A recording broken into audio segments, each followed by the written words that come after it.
El Evangelio cambia. El Evangelio Cambia cambia. realidades. Cambia El circunstancias. Evangelio cambia. Cambia las vidas. Para bien. Y para siempre. Para siempre. El Evangelio cambia la tristeza. y la convierte en gozo. Cambia las Las familias. comunidades. Está cambiando nuestra El nación. Evangelio Está cambia. cambiando nuestra nación. El Evangelio cambia.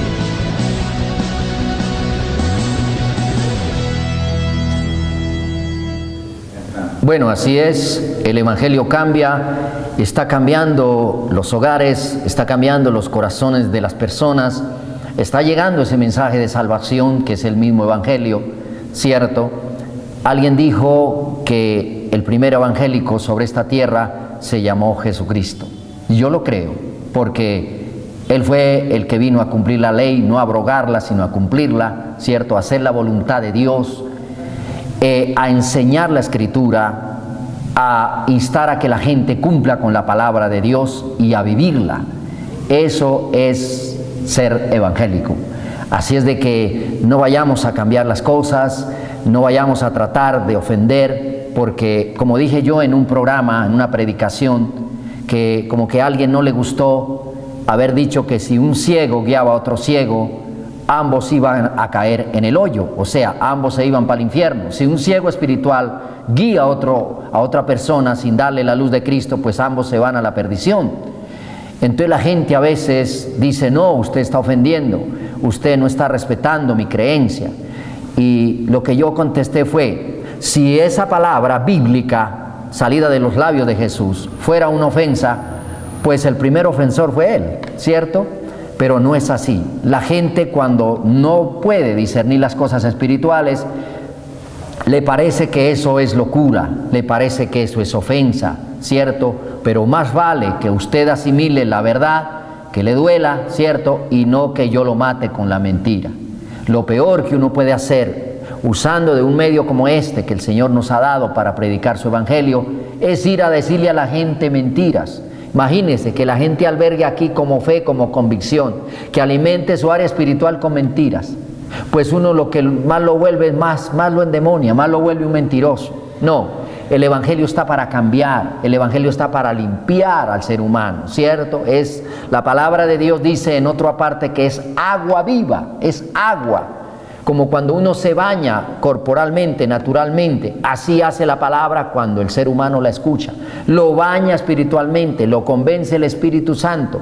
Es Él el que convence. Por cierto, que es nuestro invitado especial, siempre lo vamos a invitar a los programas, es nuestro oyente silencioso, el Espíritu Santo, el que el mundo no puede ver, por eso no cree a Él. Sabe, querido televidente, cuando el Espíritu Santo entra a ocupar esta vasija que se llama cuerpo, las acciones del ser humano tienen que cambiar. Yo lo que puedo apreciar en mi mente finita, humana, es que el día que Dios creó al hombre a imagen y semejanza de Él, los creó varón y hembra, lo primero que pensó cuando hizo esta vasija llamada cuerpo fue en pensar que ahí iba a depositar su Espíritu Santo. Por eso es el templo del Espíritu Santo, digámoslo para entenderlo, la casita del Espíritu Santo, la vasija donde Él deposita eso invisible que usted y yo a veces no vemos y que se llama Espíritu Santo. Es manifiesto cuando usted se comporta como un cristiano, cuando usted se parece más a Cristo, ¿cierto? Cuando usted deja de lado las creencias que no son de la palabra, porque eso no conllevan a salvación, en primer lugar. Capítulo 17, ¿cierto? Ya teniendo en tema de Segunda de Reyes. Dice, en el año 12º de Acaz, rey de Judá, parece que recuenta algo sobre el cautiverio del pueblo de Israel en la época de los reyes. Comenzó a reinar un caballero llamado Oseas, hijo de Ela, en Samaria sobre Israel. Samaria era la capital de Israel para ese entonces, y reinó 9 años. Verso 2. E hizo lo malo ante los ojos de Jehová Dios, aunque no como los reyes de Israel que habían sido antes de él. Le hago un recuento cortico para que usted entienda la escena histórica, los acontecimientos históricos. En la época de Salomón se divide el pueblo de Dios en dos: reino del norte llamado Israel y reino del sur llamado Judá. En cada lugar obviamente había una capital del reino, ¿cierto? Este era el reino del norte, estaba reinando allí un caballero llamado Oseas. Estoy hablando del pueblo judío antiguo, ¿cierto? El pueblo empieza a hacer lo malo, a pecar, desde las cabezas, desde los reyes, los sacerdotes, los profetas, a decir mentiras, a hacer lo indebido. ¿Y sabe qué ocurre, querido televidente?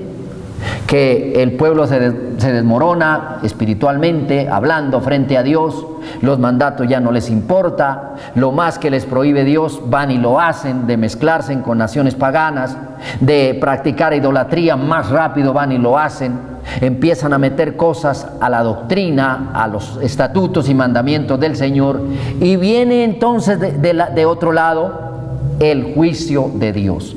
Yo a esto le llamo muchas veces los estatutos pseudocristianos o pseudojudíos, o sea, que se parecen mucho a las leyes de Dios, pero no es lo que Dios ordena, y eso en lo religioso sí que hay. O sea, Dios no nos manda imitar o parecernos a otras religiones o creencias.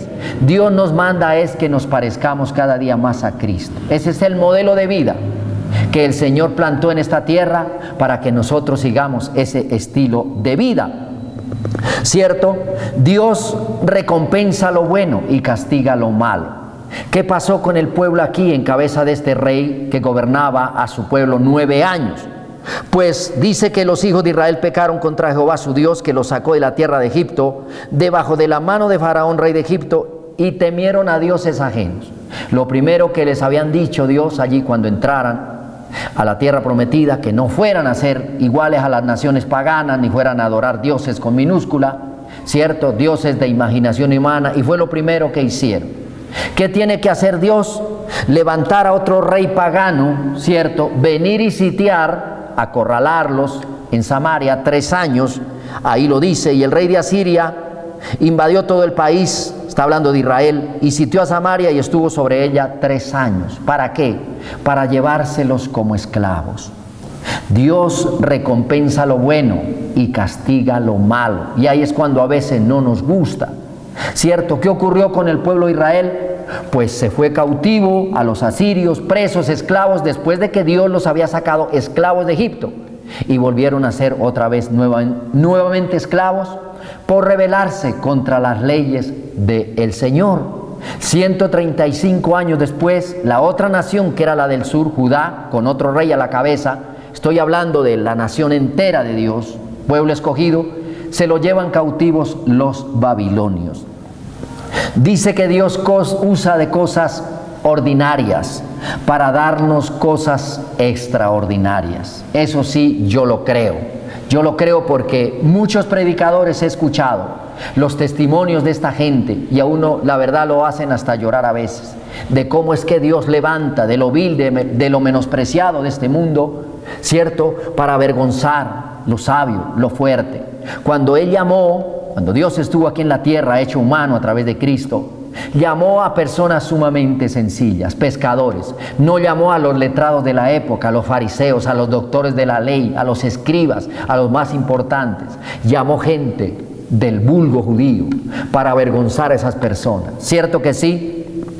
Dios no llama calificados, Dios califica a los llamados.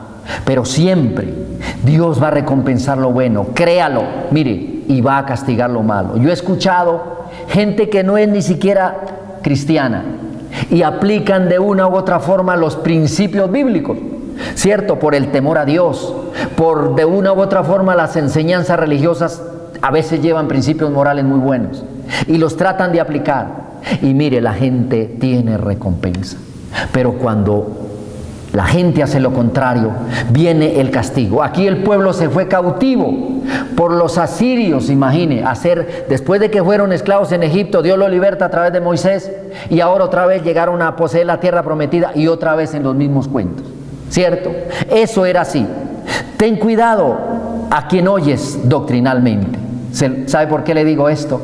Porque el diablo, antes de ser diablo, era un querubín en el cielo, era un ángel en el cielo. Judas Iscariote, antes de ser un traidor, fue un apóstol, un discípulo del Señor, ¿cierto? El evangelio es vida, no negocio. Dios busca adoradores, no socios, para aquellos que predican por ganancia la palabra de Dios. Eso, si lo hace uno del lado bueno, tendrá su recompensa. Si lo hace del lado malo, tendrá su castigo. El sufrimiento y la maldad solo dependen del hombre.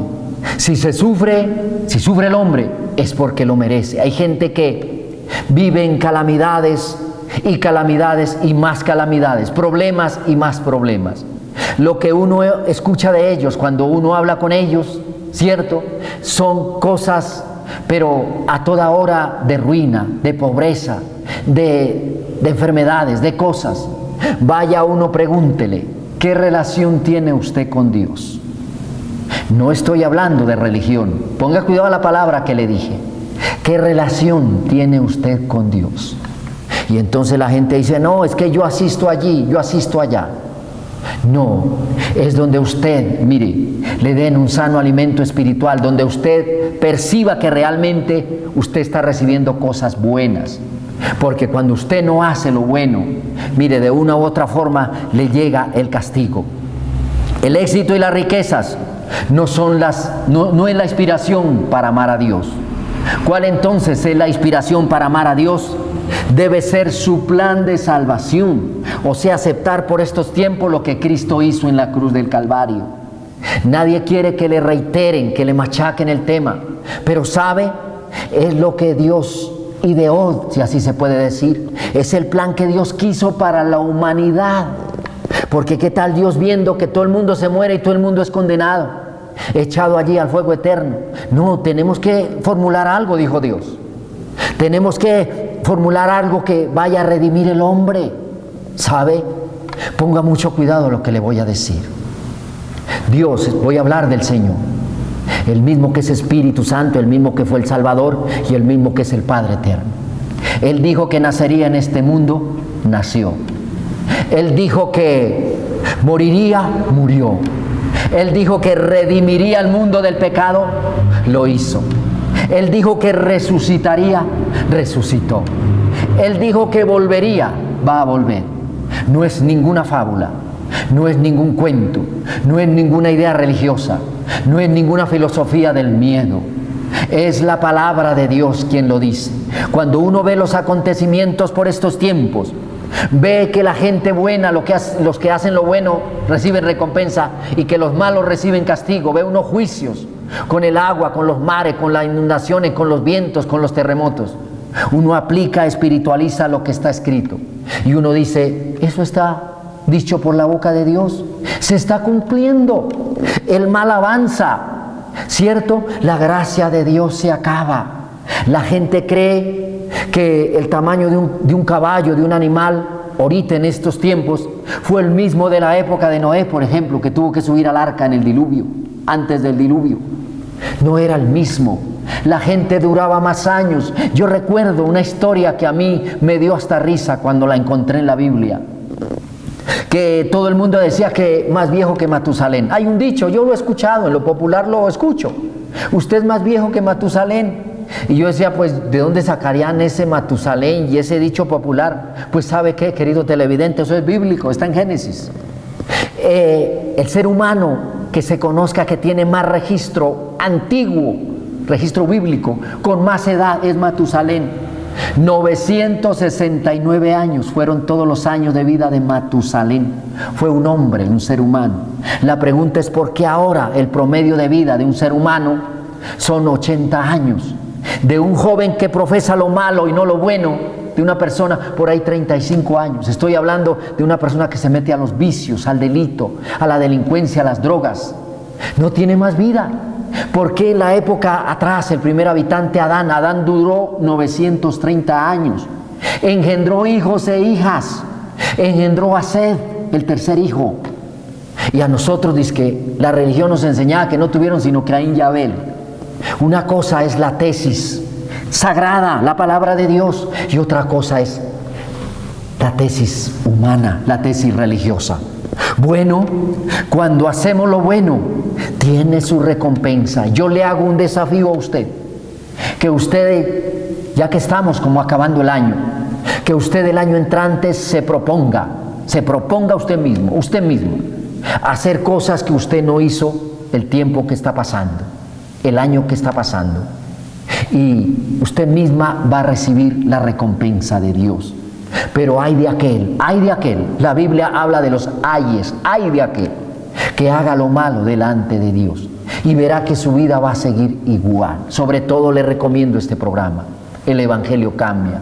Síganos escuchando, siga albergando la palabra de Dios en su corazón, que un día va a obtener el fruto de eso, la respuesta de eso y la recompensa buena de eso, por hacer para Dios algo grandioso. Cristo lo ama, Cristo nos ama y está pronto a volver. Dios le bendiga.